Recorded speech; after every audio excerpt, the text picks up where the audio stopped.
الحمد لله رب العالمين والصلاة والسلام على سيد المرسلين أما بعد فأعوذ بالله من الشيطان الرجيم بسم الله الرحمن الرحيم الصلاة والسلام عليك يا رسول الله وعلى آلك وصحابك يا حبيب الله 23 شوال المکرم 1441 ہجری 16 جون 2020 یوم الثلاثاء سہ شنبہ منگل کا دن ٹیوزڈے سورۃ البقرہ کی آیت نمبر 11 کے بارے میں چند باتیں اور آگے سماعت فرمائیں۔ فساد کے تعلق سے میں نے پچھلی آڈیو میں چند باتیں عرض کی تھیں۔ فساد کی ڈیٹیل جو ہے اور تھوڑا تفصیل سے کتابوں سے پیش کرتا ہوں آپ کو، دوسری تفاسیر سے۔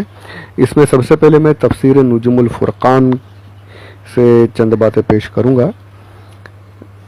بات آگے بڑھاؤں اس سے پہلے میں یہ عرض کر دوں کہ اللہ عز و جل کی حکمت اور اس کی مرضی جو ہے وہ سب سے بہتر ہے، اور اسی مرضی اور اسی حکمت کے تحت ہم جو یہ میں نے کئی جگہ پر میں نے اس تفسیر نجم الفرقان کا حوالہ پیش کیا ہے، آپ لوگوں نے سنا ہے۔ حضرت علامہ عبدالرزاق بھترالوی صاحب،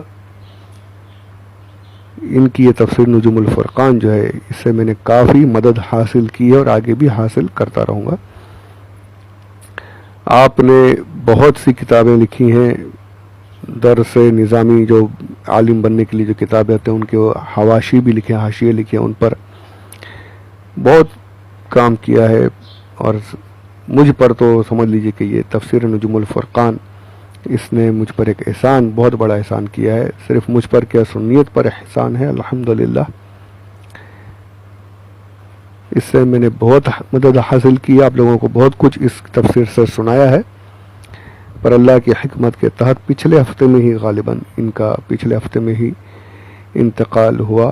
آپ اس دنیا سے اللہ عز و جل کی رحمت میں شامل ہوئے، یہاں سے کوچ کر گئے۔ پروردگار آپ کے درجات کو بلند فرمائے، آپ کو ایسی جزا عطا فرمائے جو اللہ عز و جل کی عطا کے لائق ہے۔ مولا کریم آپ کا نعم البدل ہم مسلمانوں کو عطا فرمائے، علماء کرام کا سایہ ہم پر ہمیشہ قائم فرمائے، آمین بجاہ النبی الامین صلی اللہ علیہ وآلہ وسلم۔ اسی تفسیر نجم الفرقان کی جلد نمبر 2 صفحہ نمبر 209 پر اس فساد کی، یعنی وہاں سے شروعات کی انہوں نے، کافی پیاری بحث ہے۔ فساد کے کیا معنی ہیں، والیوم 2 پیج نمبر 209۔ آپ نے پہلے لکھا ہے کہ اپنی نفسانی خواہشات کی پیروی کرتے ہوئے اس میں حد سے زیادہ بڑھ کر زمین میں فساد نہ پھیلاؤ۔ یہ آپ نے اپنی طرف سے دوسری کتابوں کے حوالے دیے ہیں، باقاعدہ بہت سی کتابوں کے حوالے ہیں۔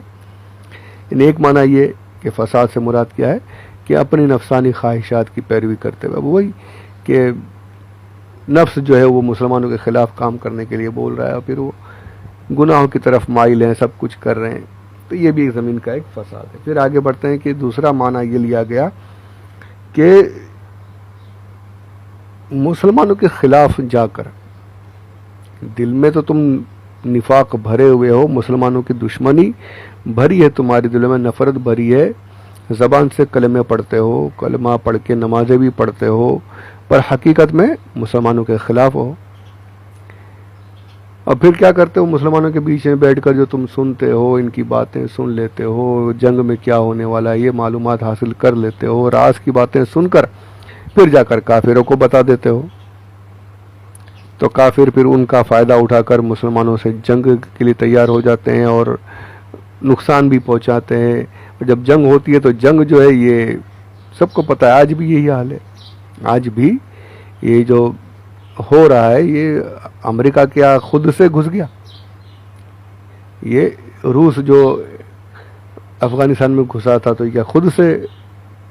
جی نہیں، تھے یہی منافقین۔ ایسے ہی اس وقت والے جو تھے ان کی نسلیں، ان کی شاخیں آج بھی ہیں مسلمانوں میں رہ کر۔ آج ہمارے یہاں دیکھیے، ہمارے جو انڈیا میں ہو رہا ہے، کیا ہے یہ حال، کیا ہے؟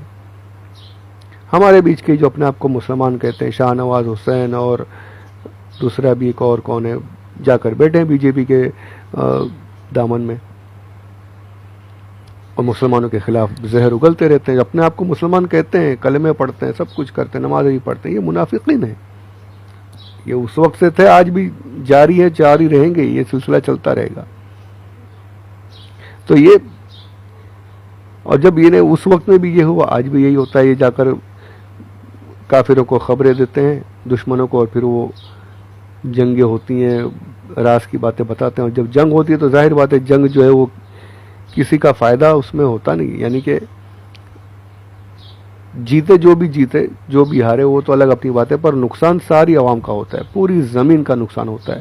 کھیتیاں تباہ ہو جاتی ہیں, جانور مارے جاتے ہیں, غلہ ختم ہو جاتا ہے, بھوک سے لوگ مرتے ہیں, جانور مرتے ہیں, پانی کے جو ڈیم ہیں, جو دریا نہریں وغیرہ, وہ برباد کر دی جاتی ہیں. جنگ جو ہے وہ کوئی صرف یہ نہیں کہ کسی کو بس جا کر مار دی, یعنی یہ ساری چیزیں ہوتی ہیں. زمین میں فساد, زمین نقصان نفع کے لائق نہیں رہتی. اللہ عز و جل کی زمین اور اس کو برباد کیا جاتا ہے. جنگوں میں یہی تو ہوتا ہے. یہ تو کچھ ہی فوجیں جو اسلامی فوجیں تھیں وہ الگ معاملات تھے, وہ کہ وہ اللہ کے حکم کی پیروی کرتی تھیں, خون خرابات جتنا ہو سکے نہیں کرتے, بچتے تھے, نسلوں وغیرہ فصلوں وغیرہ کو برباد نہیں کرتے تھے. ورنہ اس کے علاوہ بعد میں دیکھیں تو جتنی مسلمانوں کے خلاف جو لوگ آئے ہیں, جو جنگیں ہوئی, اور اس سے پہلے بھی دیکھیں آپ, اگر تاریخ میں دیکھیں گے تو پہلے اسلام سے پہلے بھی جو جنگیں ہوئی ہے صرف اس لوگوں کو مارنے پر ہی بس نہیں ہوتا تھا. وہ تو پوری بستیاں مٹا دیتے تھے, پورے کھیت تباہ برباد کر دیتے. یہ تو پورا قانون چلتا رہا. وہ جنگوں میں جہاں گھسے وہ پورا شہر ختم. دوسری فوج, دشمن کی فوج گھسی, شہر پر قبضہ ہوا تو شہر کو ہی برباد کر دیتے تھے. تو یہاں بھی یہی کہ بتایا جا رہا ہے کہ تم لوگ جا کر خبریں دیتے ہو, پھر یہ جنگیں ہوتی ہیں. پھر کئی مطلب واقعات ہیں ایسے کہ کافر جب آئے تو مسلمانوں کو دیکھ کر بھاگے, تو جب بھاگے ہیں تو بھاگتے بھاگتے راستے میں جو کھیتیاں وغیرہ آئی انہیں برباد کر کے چلے گئے, جانوروں کو لے کر بھگا کر ساتھ میں لے کر چلے گئے. بہت سے واقعات ایسے ہیں. یہ زمین کا فساد ہے. تو ان سے کہا گیا کہ انہیں ایک معنی یہ بھی ہے کہ اس طریقے سے مسلمانوں کی دشمنی کرتے ہوئے کافروں کی مدد کر کے اس زمین میں فساد مت پھیلاؤ. ایک معنی یہ بھی ہے. اس کے بعد اور ایک معنی یہ فرماتے ہیں کہ کافروں سے محبت کر کے زمین میں فساد مت پھیلاؤ. کفار سے محبت جو تھی, کفار کی طرف جھکنا, جو ان کے دلوں میں کفار کی جو محبت تھی, یعنی اپنے ہی والے تھے ان کے, کہ یہ اپنے بچاؤ کے لیے اپنے آپ کو مسلمان ظاہر کرتے تھے, پر حقیقت میں یہ کفار کے ساتھ ہی تھے. آج بھی ایسے ہیں, آج بھی ہیں. اپنے آپ کو میں سیف ہو جاؤں, ہے نا. یہ کیا سوچتے تھے یہ منافقین؟ اس وقت بھی یہی سوچتے تھے, آج بھی یہی سوچتے ہیں.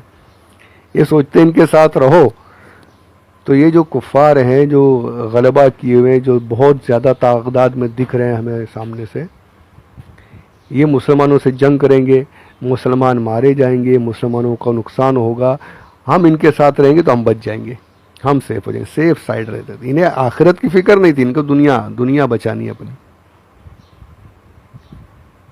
وہ اس وقت میں بھی یہی کرتے تھے. وہ یہی سوچتے تھے کہ مسلمانوں سے نفرت ہم ظاہری طور پہ ظاہر نہیں کر سکتے کھل کر, تو یہ انہوں نے راستہ ڈھونڈا کہ سامنے یہاں مسلمان بن کے رہو, کفار سے بھی محبت کرتے رہو.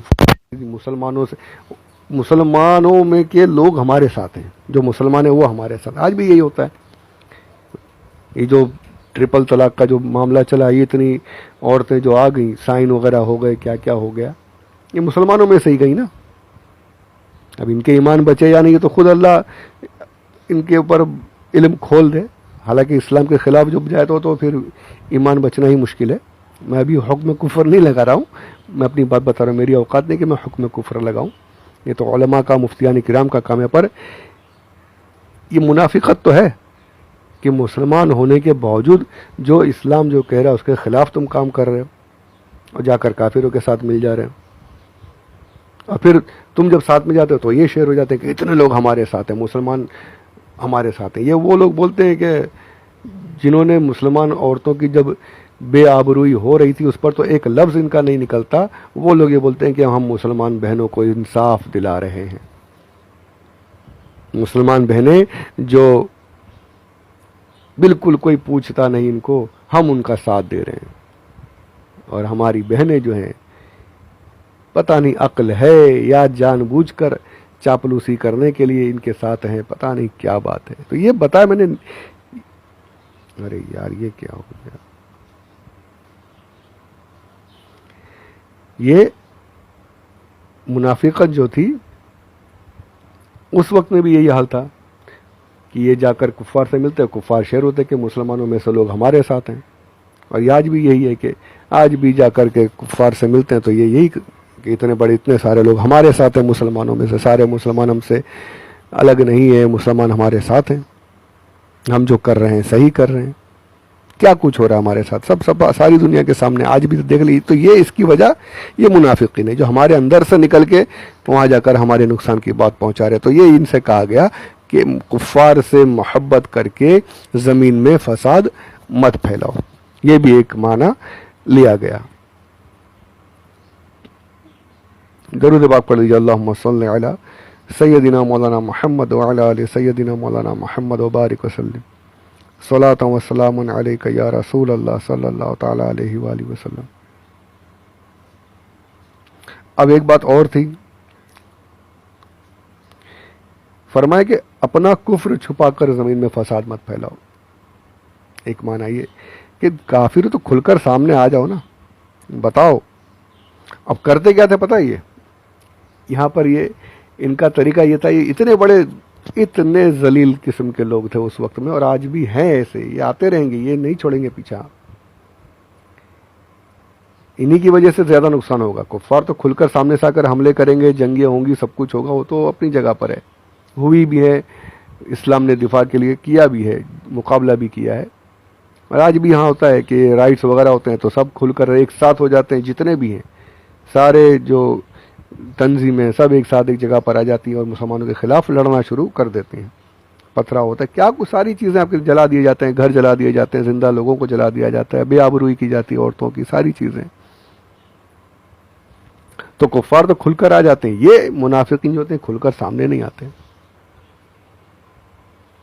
یہ کھل کر سامنے نہیں آتے، کیسے حرکت کرتے ہیں وہ بتایا گیا یہاں پر۔ ایک معنی یہ ہے کہ اس وقت میں یہ لوگ یہ کرتے تھے کہ جو نئے نئے مسلمان ہوتے تھے مدینہ شریف میں آ کر، آس پاس کے قبیلے کے لوگ، گاؤں کے لوگ آ کر مسلمان ہوتے تھے، تو یہ مسلمان اپنے آپ کو ظاہر کرتے اور ان کے بیچ میں جا کر بیٹھتے، باتیں کرتے ان سے، ان کے بیچ میں کہاں سے آئے کیا، اور دھیرے دھیرے بات کرتے کرتے جو ان کے دل میں نفرت بھری تھی نا اسلام سے، اس نفرت کا اظہار کرتے۔ وہ کیسے؟ وہ شکوک ڈالتے، ڈاؤٹس پیدا کرتے کہ یار یہ اسلام میں نماز ہے، اب فجر میں کون اٹھے یار، کیسے صبح صبح اٹھا جائے، یہ تو الگ لگ رہا ہے، یہ زکوٰۃ دینا پڑتی ہے، اپنا پیسہ ہم کیوں دیں، یہ اس طریقے سے معاذ اللہ رب العالمین۔ اور بھی باتیں، تو میں نے اپنی طرف سے کہیں بات، اور بھی باتیں یہ شک پیدا کرتے، نئے نئے جو مسلمان ہوتے ہیں نا ان کے بیچ میں جا کر اپنا کفر چھپا کر اسلام ظاہر کر کے شک پیدا کرتے۔ تو جو نئے نئے مسلمان ہوتے تھے وہ یہ سوچتے کہ یار اتنے لوگ اتنے ٹائم سے ان کے ساتھ ہیں، خود حضور محمد صلی اللہ علیہ وآلہ وسلم کے ساتھ ہیں، تو یہ اب تک یہ خود اسلام کے بارے میں شکوک میں مبتلا ہے، تو اسلام کیسے سچا دین ہو سکتا ہے؟ ان کا مقصد یہ تھا، یہ لوگوں کے دلوں میں شک ڈال کر فساد پھیلاتے تھے۔ تو فرمایا یہ فساد مت پھیلاؤ۔ کتنا پیارا ہے، ایک لفظ جو ہے فساد، اس سے کتنی چیزیں الحمدللہ ظاہر کی جا رہی ہیں کہ انہیں اس طریقے سے بھی اسلام کی زمین کے اندر فساد مت پھیلانے۔ جو مسلمان ہو گئے ان کو تم ورغلا رہے ہو، ان کے اندر شکوک ڈال رہے ہو، پھر وہ اور بھی باتیں ہو رہی ہیں، تو یہ زمین میں فساد پھیلانا ہے۔ اور زمین کی اصلاح جو ہے یہ اللہ عز و جل کی اطاعت سے ہے۔ اس پر کافی یعنی آیات بھی آپ نے پیش کی ہیں کہ گناہ کو فساد کہا ہے اللہ عز و جل، کہ گناہ کے کام کرنا، اللہ کی نافرمانی کرنا، یہ فساد کی قسم میں سے ہے۔ تمہارا کام جو ہے عبادت کرنا، اطاعت کرنا، جو حکم دیا جائے اسے ماننا، یہ اصلاح ہے، یہ زمین کی بھی اصلاح، تمہاری بھی اصلاح۔ اب تم اس کے خلاف میں، اس کے اپوزٹ، اس کے ضد میں تم معصیت کرتے ہو، گناہ کرتے ہو، برائیاں کرتے ہو، کفر کرتے ہو، تو یہ زمین کا فساد ہے، یہ سب مت کرو۔ اطاعت کرو، نافرمانیوں سے بچو، زمین میں فساد مت پھیلاؤ۔ تو الحمدللہ یہ چند باتیں میں نے عرض کی، ایسا نہیں کہ ختم ہو گیا، اور بھی باتیں انشاءاللہ میں اور بڑی پیاری پیاری باتیں جو ہیں تفصیل سے انشاءاللہ اس کے اگلے آڈیو میں فساد کے تعلق سے پیش کروں گا۔ تو اس کے بعد بھی سماعت فرمائیں، یاد رکھنے کی کوشش کریں، سمجھیں قرآن پاک ہمیں کیا کہہ رہا ہے، سمجھنے کی کوشش کریں، اور اپنے آس پاس کے منافقین کو پہچانیے، یہ آج بھی ہیں۔ اللہ ہمیں عقل سلیم عطا فرمائے کہ ہم مسلمانوں میں، مومنین میں، منافقین میں فرق سمجھنے کی کوشش کر سکیں انشاءاللہ۔ اللہ ہمیں ہمارے ایمان کی سلامتی عطا فرمائے، ایمان کی سلامتی کے ساتھ موت عطا فرمائے، آمین بجاہ النبی الامین صلی اللہ علیہ وسلم۔ اور اس کو سن کر پھیلانے کی کوشش کیجئے، جتنے لوگ سنیں گے، جتنے سمجھیں گے، آپ کو بھی ثواب جاریہ ملتا ہے۔